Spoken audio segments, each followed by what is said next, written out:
দেখি আপনার ইসলামিক জ্ঞান কতটা। চারটার মধ্যে কয়টা সঠিক উত্তর দিতে পারেন কমেন্টে জানাতে ভুলবেন না। ১. কোন নবী তুর পাহাড়ে আল্লাহর সাথে কথা বলেছিলেন?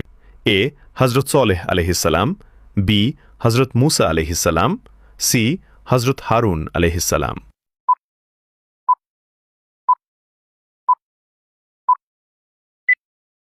সঠিক উত্তরটি হবে অপশন বি, হজরত মুসা আলাইহিসসালাম। ২. কোন নবী মসজিদুল আকসা পুনর্নির্মাণ করেছিলেন? এ. হজরত নূহ আলাইহিসসালাম, বি. হজরত ইয়াকুব আলাইহিসসালাম, সি. হজরত সুলাইমান আলাইহিসসালাম।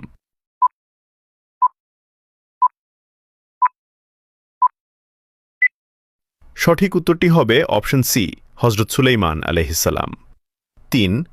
কোন নবী পিতা ছাড়া জন্মগ্রহণ করেছিলেন? এ. হজরত ঈসা আলাইহিসসালাম, বি. হজরত ইসহাক আলাইহিসসালাম, সি. হজরত ইয়াহিয়া আলাইহিসসালাম।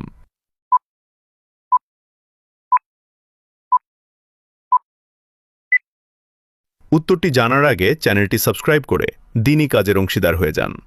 সঠিক উত্তরটি হবে অপশন এ, হজরত ঈসা আলাইহিসসালাম। ৪.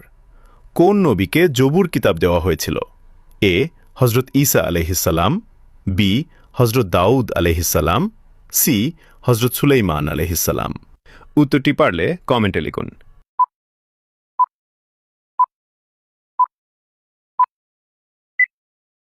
উত্তরটি জানার আগে ভিডিওটিতে একটি লাইক করো এবং চ্যানেলে নতুন হয়ে থাকলে চ্যানেলটিকে সাবস্ক্রাইব করুন এরকম আরও ভিডিও দেখার জন্য।